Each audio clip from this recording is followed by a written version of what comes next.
hadn't been that close to for many years. But what I understood was that that was an opportunity I would never have again to work for such a leader. Steve was very special for many reasons.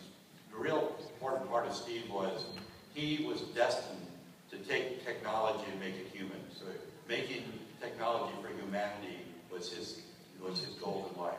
He wanted to change the world, and he did.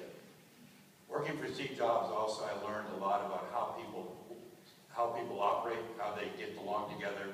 Steve was a master of pulling people together to make things happen.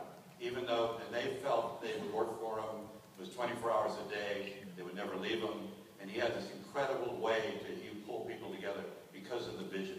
It was about the product, it was about the vision, and people didn't really understand that.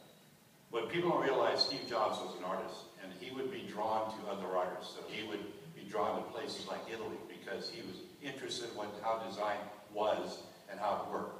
Design in Steve Jobs' idea was how things work, not how they look. And he would be going to places where things worked and looked at products that worked. Olivetti was a big hero of Steve. It's important to have heroes, and Steve had people like Olivetti as a hero.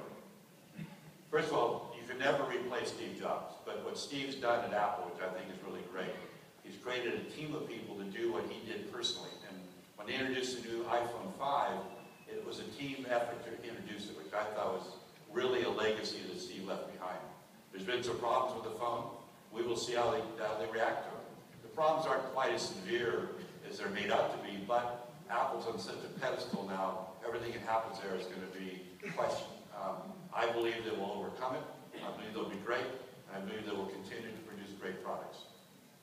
Steve was very interested when he gave his speech at Stanford. Oh, by the way, that was one of the only public speeches he ever gave, because Steve was a very private person. But he shared a vision there that for students, for young people, to stay hungry, have a vision, and I share that same thing. I share with my own children. I share with the youth of the world. Be open. Look, what's your passion? What do you want to do?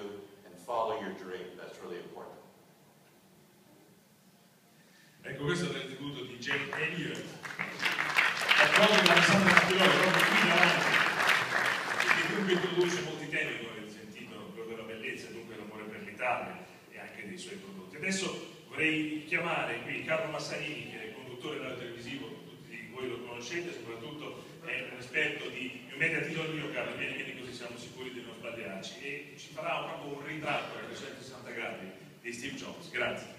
Grazie a te Luca, buongiorno a tutti, buonasera a tutti. La storia che racconteremo stasera è molto